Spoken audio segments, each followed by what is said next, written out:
Okay there, singing world. This video will offer Italian pronunciation help for the chorus sections of Act 2, Scene 2 of Aida, better known as the Triumphal Chorus. This is mainly done for the Temecula Valley Symphony Chorus. We'll be appearing in concert with the Temecula Valley Symphony in May of 2018. So as we prepare for that, we're going to get these words up there with the pronunciation help. So we're going to explore all the tips and tricks to help you sing without accent and discuss proper open and closed vowels and non-phonetic things such as phrasal doubling and assimilation. Direct your attention to the description of this video below. You'll find the whole text so you can follow along. Also, I'm going to link to the Temecula Valley Symphony Chorus, which is an awesome organization, so you can check out their work. And also, there'll be a link to the Temecula Valley Symphony promo. So if you're inland in Southern California, check out our concert in May. As you're looking through the links, also there's a link to the pronunciation dictionary on the RAI site. So on that site, you can type in any word and hear a playback on a playback button. So that's also a very good resource. So what we will do is, if you check out again the text below, I've written only the things out that are non-phonetic. Now you can do your own IPA however you like. If you're here as a guest, I hope you enjoy this video also.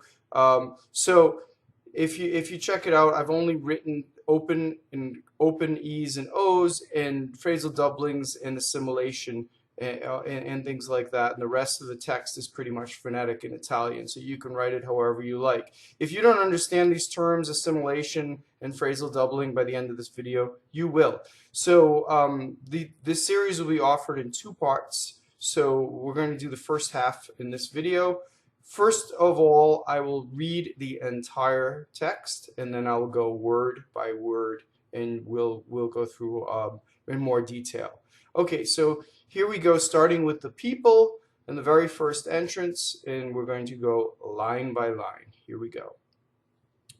Glɔria al Re ad Iside, che il sacro suɔl protɛgge, al re che il Dɛlta rɛgge, Inni festosi alziam, Glɔria al Re. Now this is just the female part. S'intrecci lɔto al lauro, sul crin dei vincitori, Nembo gentil di fiori, Stɛnda sull'armi vel, Danziam fanciulle egizie, le mistiche carole, come d'intorno al sole danzano gli astri in ciel. So now this is just the men, it's the priests and the ramfis. Della vittoria agl'arbitri, supremi il guardo ergete, grazie agli dei rendete, nel fortunato di. And this is everybody. Come d'intorno al sole danzano gli astri in ciel, Inni festosi alziam al re, alziamo al re. Next are the men. Grazie agli dei rendete, nel fortunato di. Then everybody, the people. Vieni, o guerriero vindice, vieni a gioir con noi, sul passo degli eroi, i lauri fior versiam. Gloria al guerrier, gloria. Gloria all'Egitto, Glɔria. And that's the end of part 1. Okay, so quite a lot of words to digest. So let's go through it word by word, and we'll go over some pronunciation rules. So the first thing you notice is that O is not a phonetic vowel in Italian. Both O and E make 2 sounds. All the other vowels just make 1 vowel. So when I say non-phonetic, it means it's written one way to make 2 sounds. So an O can either make an O sound as in oats, or it can make an AW sound as in saw, I saw, right? So now both of those are without the glide that we have in English. And what I mean by a glide is if I say a vowel in English, I usually end up on another vowel, and my jaw slightly moves, it glides over and makes another vowel. So for instance, if I say aw, my jaw slowly closes. Now when I say something in Italian, my jaw will not close, it will stay in that position, right? If I say oats in English, the O will eventually go to an I vowel. If I do it slowly, oats, you see, and I exaggerated, but that's the kind of glide that happens. In Italian, the vowel stays pure. So there is no motion of the jaw between vowels. There's no harmonization. So if you hear me saying harmonization, it's the same thing. The vowel remains pure. It doesn't waver, right? So in our first word, we have an open O, and that's done by the broken circle. It looks like a backwards C. That's for open AW, aw. So it's Glɔria. Now, if you notice, the I in that word is what's known as a semivowel. It's not a full E, right? So if I did it as a full E, it would be Glɔria. And you'll see sometimes in music, a composer will do that. Will give you a separate note for a semivowel, and you would sing it that way. In this case, the way Verdi has said it, it's just a semivowel. So it means I go to the E position, but I don't really say the vowel. If I were to do ia, Glɔria, and you see it's that fast, right? So it's a semivowel. So Glɔria. So the A is in the last position is always A. So Italian, it's always A. Like right? So open your mouth and say right? So what we tend to do in English is we neutralize. And how do we neutralize the A? We make it Glɔria, right? No. Glɔria, Glɔria. And notice how fast my semivowel is. Okay, now the last thing in this word, I'm going to go into big detail, is the R. And the R can either be flipped or rolled. Now, how we know this R is flipped, what I mean by flipped is Glɔria, not Gloria. That rolled R is not right in this word. So it's flipped because it's surrounded by vowels. If it touches a consonant, so if you look in the next line, you have 2 R's that touch consonants, both in sacro and protɛgge. So both of those R's roll because they're touching a consonant. Okay, and it doesn't matter what side the consonant is on. So that's the rule. Surrounded by vowel, it's flipped. Glɔria. Hitting a consonant, it rolls. Sacro. Protɛgge. Okay, so going on, the word al is double L, and let's talk about double L versus single L.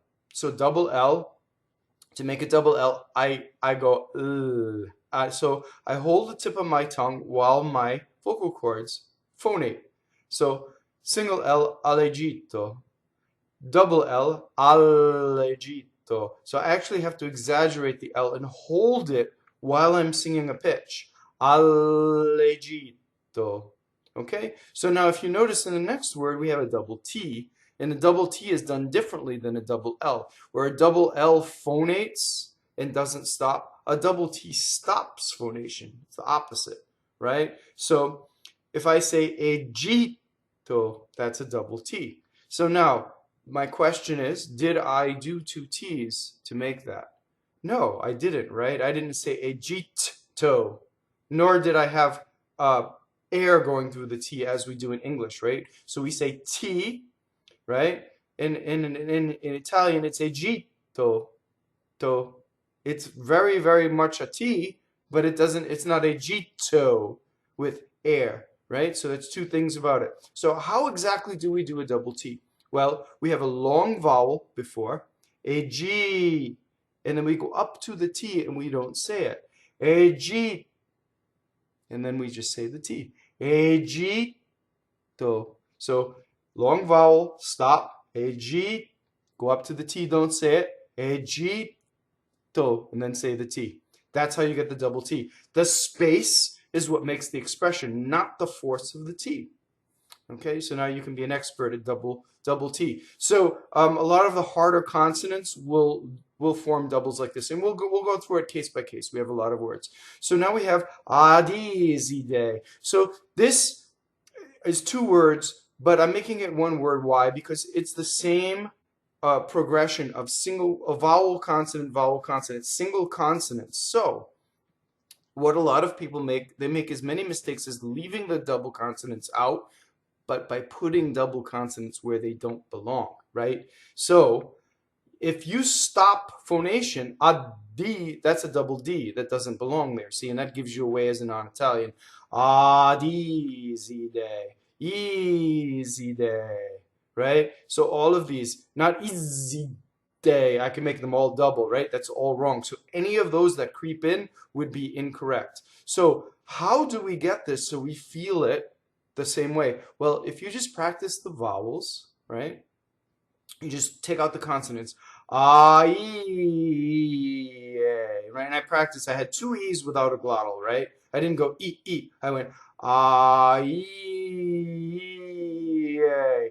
That's the feeling of Iside. It's way more generous than English, where actually it's the vowels that harmonize in English and the consonants that don't, right? So the consonants rule over the vowels in English. In Italian, the vowels rule over the consonants. Does that make sense? Let's go on. K. So C-H-E is K. C-E is che. Okay? So you just have to memorize that. You make a hard, E is a soft vowel. So C-E is che. There are also hard vowels like C-A, ka, you see? So in order to soften a hard vowel like ah, you need to put an I in between. You need to put an invisible semivowel, cha, you see? So in this case, it's che without anything, right? So it's already a soft vowel, and then you put the H in. The H does nothing other than harden the K. K, okay? Il, I-L, I always makes an E sound. Il. It doesn't make ill, right? It's not ill, it's il. Sacro. Okay, so we already had, we know the R is rolled, and we know this O is closed. Okay, so it's sacro. Ow, right? The vowels rule again, right? When we get excited as English speakers, we go on the consonants, right? Sacro, sacro. We bite things and it gets crunchy. Italians, when they get excited, they elongate the vowel. Ow, sacro. So if you start to feel that generosity in the vowels, that will help you immensely. Suɔl. So usually before, see this U and the O, usually when you have an U before an O, the vowel will open. So that's one formula you can memorize right now. So this is an open O. Suɔl. Okay? And if you notice, you pronounce every vowel you see in Italian, right? So there's an U and there's an O, right? So suɔl. What we hear is a W, right? And we might mistake this as a W, but the thing in English is W is low in the palate, right? Suɔl. But if you think U, O, U is up there, right? Suɔl. Let's go on. Protɛgge. Now we have double G, and that's a softer vowel than double T. So if you notice, we have our first open E. So E's, printed E, either makes an A sound, like in hey, right? Or like in head, right? Head, right? And again, it's not it's without the glide. Now, notice in English, if I say head, what happens? I go to I, right? If I say hey, right? I eventually go to an E vowel in English. In Italian, they stay pure. a, no a, right? No a, no glide. Okay, so I was talking about the double G before I started to digress. So let's talk about the double G. This double G is like a DG, right? So a same rule applies as the double T to form it. I don't do two G's. I do the long A, right? I go up to the D and then I don't say it. Protɛgge. And then I say like a J, right? Like the just, like in English, just, right? We have that consonant, right? So protɛgge. Again, I go up to it, I don't say it, and then I say it. Protɛgge. I hear a lot of people singing and they actually clip that first vowel. So you get protɛgge. You see what I mean? So the E is too short. So protɛgge. So that's the whole thing. So al re. Now, interesting thing happens with Italians here, and they don't know they do it. And it's probably cleaner to sing al re. But when an Italian has a hard time doing LR, so what usually happens is a double L happens and a shadow vowel. So they would say al re, al re. And you might have to sing it this way to keep your legato going, right? So your tongue is going to release and there's going to be a shadow vowel, okay? Now, another interesting thing about re doesn't roll here because the shadow vowel. Usually an R touching a consonant would roll, but this one's not going to roll, right? Al re. So the other thing is, re is closed when it means the king. So you're saying to the king, right? Right?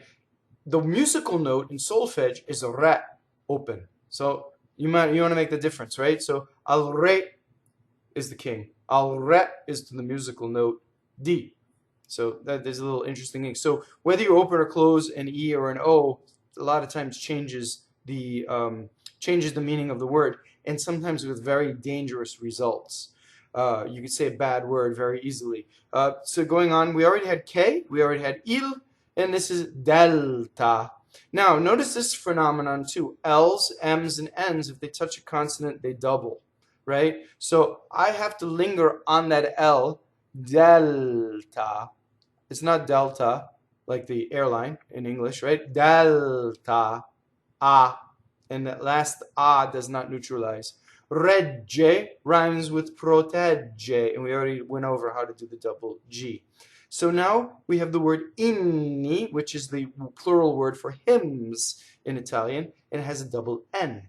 Inni, no, it's not a word. Inni. So I have to go to make the double N, right? Inni. Now our next word, festosi. Okay, so now we're going to go over the rule of stress in Italian, right? So Italian words have only one stress per word. Usually it's on the second to last syllable, as it is in this word, right? So the stressed vowel is the O, right? It's a three-syllable word, festosi. And you see where the accent is, it's on O, right? This is the normal stress. Now, the penultimate stress, the second to last, is the normal stress. It can also be the last stress, last word, last syllable. For instance, alziam, which is actually short for alziamo, which actually had normal stress until they took the last syllable off. Or it can be the anti-penultimate, like subito, which means suddenly, right? It's not subito, that would be the normal stress, but that word is subito. Okay, so those are the three stresses in Italian. Now, stresses affect open and closed vowels because if an E or an O falls on an unstressed in Italian, a non-stressed syllable, it is closed automatically. So we know automatically that fe is closed because it's not on the stress. Now, the ones that are on the stress we have to worry about, and there are no rules. This is the bad news. So anything that's on the stressed vowel is either open or closed, and we have to memorize them. So in this case, this is a stressed vowel and it's closed. If you notice in the very next word, Glɔria, the stress is open, you see? So that it can either be open or closed. There are no rules, and you have to memorize word by word. Now, you can copy all of this into your score, and you know you have it right. You can also double check on the Rai site, and you'll see that it's exactly what they're saying on the Rai pronunciation dictionary in Italy. Festosi. Okay, so now notice that you had two S's. One is an unvoiced S and one is a voiced S. What do I mean by that? Unvoiced S, my vocal cords do not engage. Z. The Z is the same as S. It's a sibilant. It's the same as S except for vocal cords are engaged. When I go Z, I'm making exactly the same motion with my mouth, right? So that's the other thing you have to memorize in Italian, whether it's voiced or unvoiced. So the first S, festosi. You see, one is an S, one is a Z. The other dangerous thing in Italian is S, if you do it too early when you sing, will sound messy. Fes. So if you sing that, right? Festosi. Right? You want to make the S as late as possible on the next syllable. Let's go on. Alziam. So now Z can either make a DZ sound or a TZ sound, right? So in this case, it's TZ, like in pizza, right? Or mezzo is DZ, right? So alziam is TZ, right? So notice that the L touches the Z and the L must phonate alziam. Notice that the I is a semivowel. Ziam. It's not alziam, right? Alziam. Okay. And then we've had Glɔria before. We've had Re. So let's go on. The women's part. S'intrecci. Now notice there's a double ch, and that is a hard consonant. Again, it's done the same way, same manner as double G and double T. We go up to it. We don't say it. We only do one, and then we do it. S'intre, right? S'intrecci. Trecci. Okay? It's not s'intrecci. You don't want the ch going through. It's all on the last syllable. S'intrecci. S'intre. Notice the N touching the T.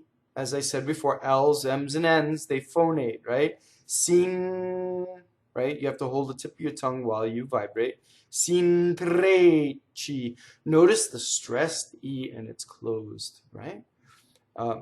Now, here's another interesting phenomenon in Italian. So, if you have one word that ends in L and the next word begins with L, it's pronounced like it's one word with a double consonant. So, you get il lotto, right? So, notice the il lotto. Now, the danger in the next word, in lotto, is that it's an open O, and we love, as Americans, we love to double the T. Right? And that's not right. It's lotto. It's not lotto. And you're already an expert at double T because we did it in the first line, right? So you're not going to go lotto, lotto. Al lauro. So this is a good one for double L, see? Il lotto al lauro. Now notice on lauro, which means laurel, you know, that the heroes wore in Rome. Some and even in Egypt, they're because it's written by an Italian, I guess they're carrying on the same tradition. So al lauro, so double L and the A, and you have to say a u auro. So you have to go. This is a big journey for our American mouths to do that. You have to say all of the a. You have to get all of the u. It goes all the way around. Right? Notice that the R is flipped and that the final O is closed because it's not on the stress. Right? Going on. Sul, S-U-L. U is always U. Right? Crin. The R rolls because it touches a consonant. Right? Day, of the day. Right? Not God. When it's God's, it's day with open E and capital D. Right? Vincitori. So one formula is people who do things that are OR, like professore, dottore, those are always closed O, right? So you can remember that, right? Like professor, doctor, victors in this case. Vincitori, closed O. Okay, flipped R.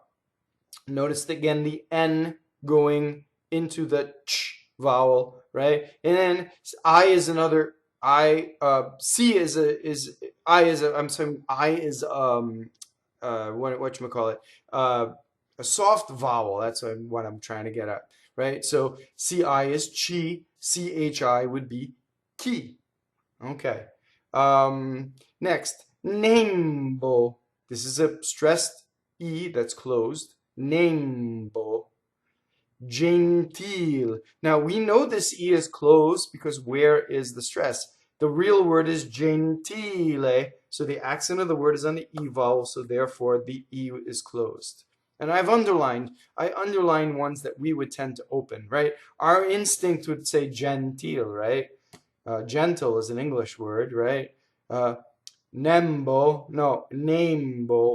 gentil. So our normal inclination would be to open those, but those are closed.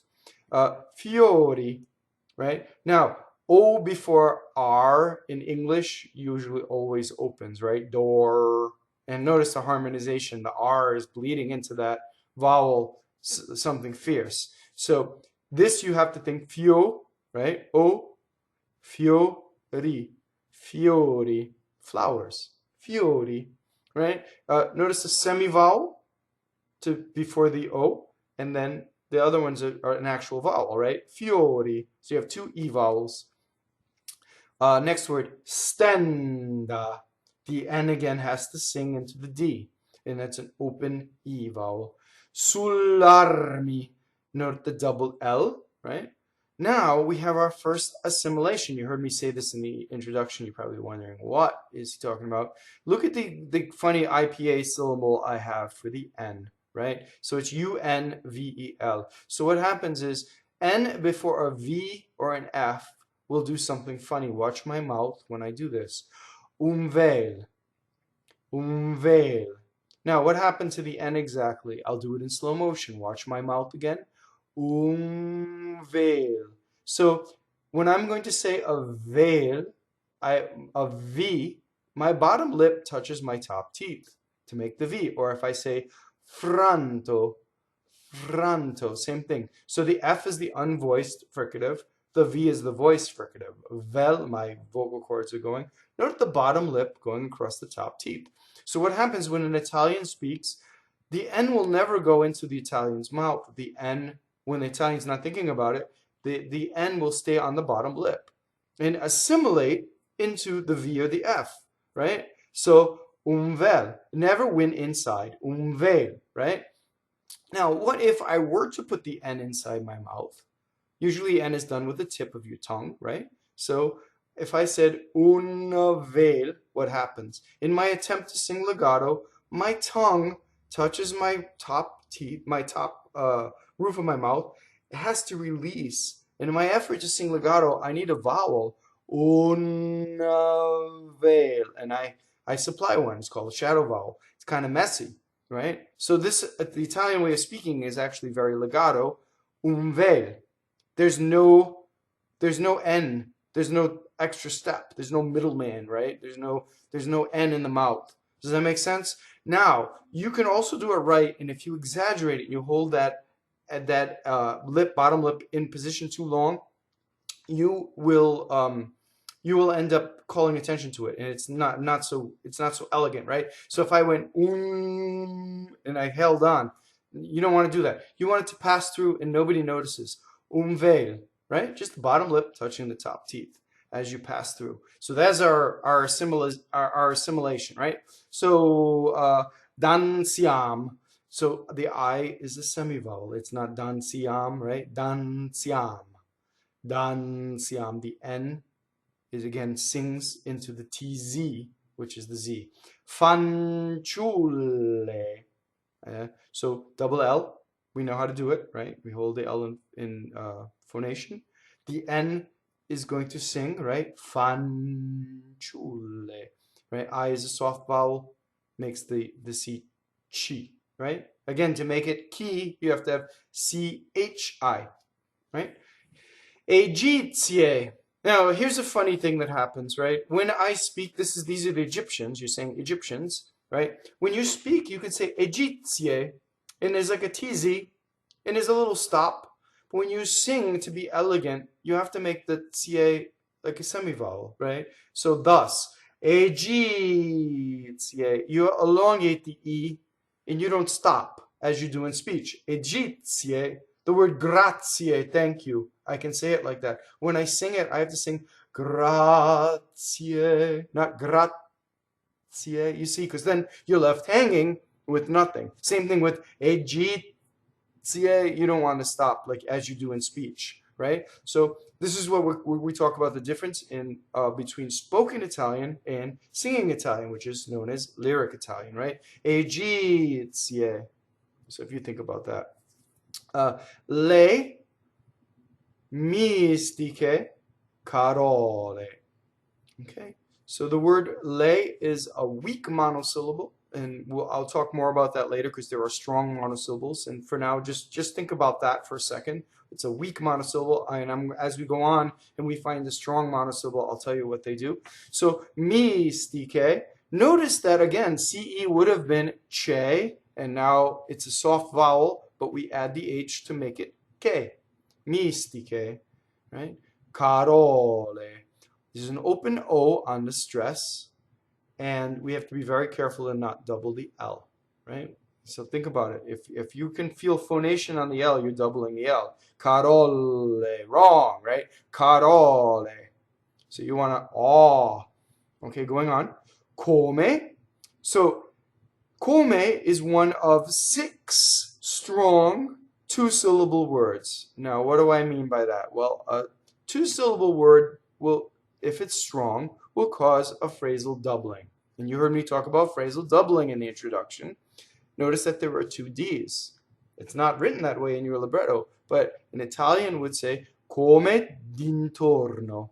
Did you see the double D? Listen to it again. Come dd'intorno. Come dd'intorno. And there are words like dove, where, sopra, above, sovra, above, right?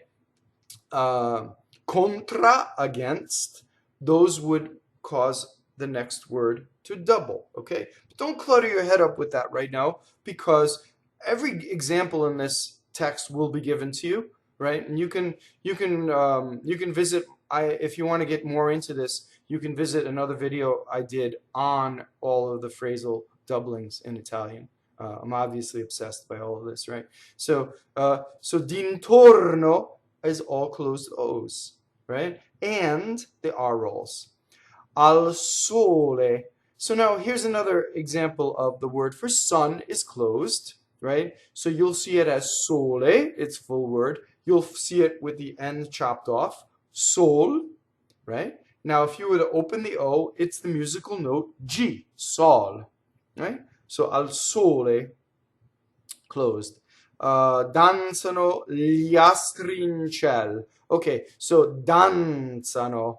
This is on the antepenultimate stress. So whenever the verb conjugates as in they do something, they, in this case, it's they dance, the accent is funny, right? Right? I speak, parlo. They speak, parlano. You see? So, danzare, to dance, danzano, they dance. Okay? So the accent is on the first syllable, danzano, and the Z is a TZ. Now here we have GLI, and it's li, right? So this is one of the hardest things for an American to do. So let's go backwards, right? The last thing you say is YI, ye, right? Ye. Like, come all ye faithful, right? Ye, right? But it's a very forceful ye, and it's very voiced. Now, preceding that is an L, is a double L, right? L, ye. L, separate it once, right? Practice. L, ye. Ye, right? And I can just see right now that the YouTube's thumbnails is gonna pick one of these funny faces I'm making out as a thumbnail. So it's yi. You can do it backwards. Yi, yi. The thing is that you have time. When you look at it, it looks like this little 3-letter word, right? And you think, I don't have time. But you have time. Danzano gli astri in ciel. Now notice what's happening, right? The vowels are long, but the consonants are sharp, aren't they? Right? And this line is not, gives the impression of lots of rhythm, right? Listen to the N's this time. Listen to the R's, the L's, and the N's, right? Danzano gli astri. You see, it's bouncy, right? And that's the way you want it to be when you sing it. It becomes both dark and bright at the same time. And a lot of singers are missing the brightness of Italian language, right? We get the dark pretty well, but not the brightness. Okay, going on. This is the men's part. Della, not della ris, but della, right? Double L, close D. Vittoria. So double T, open O, flipped R, semivowel A. You can make 5 mistakes in this word. Vittoria. Agl'arbitri. Okay, arbitri. The E after the B has to be long, right? We tend to double that. We say arbitri. Arbitri. The judges, right? Agl'arbitri. And you can practice that. Supremi, right? So this E opens. And again, the danger is to do double M, right? Don't say supremi. Supremi. Don't allow your M to phonate. Il guardo. So, again, if you look at an IPA, it has a W, right? But our W and an Italian W is different. Italian W is from an U. It doesn't even exist. It's not even a letter in Italian, right? Guardo. It always puzzled me why they use a W in IPA. So U A R do. That's the other way you can separate, right? Guardo. It goes all throughout your mouth. Guardo. Next word, ergete. So it's A. All 3 of those E's should be equal. They're all A vowel, right? You don't want to say air. Doesn't want to rhyme with hair in English, or chair, right? Ergete. Now here's the word grazie. And again, it follows the same principle as egizie, right? You want to be graceful. You don't want to be grazie. Agli. You've already had gli. So agli, you have to say. Dei. So whether you're a pagan or you're a Christian, right? These are pagan gods. God always gets doubled in Italian. So if you say addio, double D, right? To God, right? Agli dei, double D. Okay. Rendete, again, A, like ergete, rendete. This is very good for closed D. NEL is nail, not nel. Fortunato. So if you say fo, right? That's how you get closed O in this word, right? Fortunato di. Okay. Now people. Come, we have our doubling word again. Come dd'intorno al sole. Oh, we've had these words already, right? Danzano gli astri in ciel. Inni festosi alziam al Re. And now this time he changes and he gives you alziamo. And we know that O is closed because it's not on the stress. Okay. So then the next line is also repeated. So now the people. Now we just have very slight changes in this. So vieni, open E, vieni. Notice that the first I vowel is a semivowel, right? Vieni. O guerriero. So now we have our first strong monosyllable, the interjection O. Okay? So what I mean, remember I told you le was a weak monosyllable. So a strong monosyllable, and most monosyllables in Italian are strong, they cause the next word to double. Start with a double consonant that's not printed. So this is what I was talking about when I said non-phonetic things in Italian, right? So notice that I've written it out as vieni o guerriero vindice. Notice that the G doubled. So o guerriero. There's just a slight space. Also, the word a is a strong monosyllable. So, vieni a gioir con noi, right? So, gioire is to have fun or to enjoy something, right? To delight in something. Gioir, that's the infinitive, right? So in Latin languages, in Romance languages, the infinitive is just one word. In English, we need the helping verb to, right? To do something, right? So in Italian, gioire is to take delight in something, right? Now, the word for joy is gioia. It's an open O, right? And yeah, the reason for this is the accent ends on the O when it's the noun, gioia. Gioire, the accent is on the I. Gioire.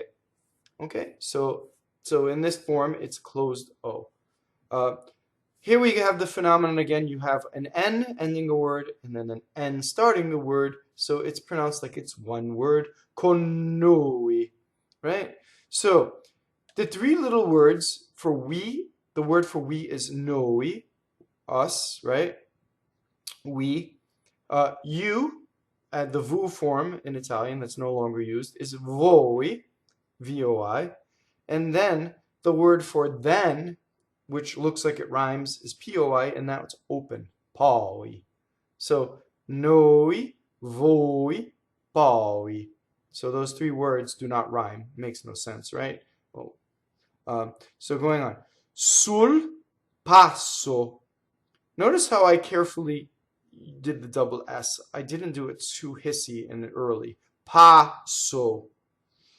Degli. That gli comes in a lot of words, right? Degli eroi. So you have to go all the way to A for the open O. Eroi. I lauri, we had this before. I fior, ver. So to not let the R creep into this, it's close the versiam, right? You can separate like that. Versiam. Versiam. Glɔria al Re. Not chair, right? Again, we don't want that chair vowel, hair, with the R.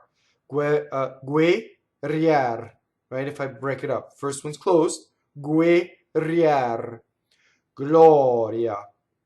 Right? Glɔria all'Egitto. Gloria. So that ends part 1 of this video. I will link to part 2. And I hope to see you in the next video. Thank you for watching. Please subscribe.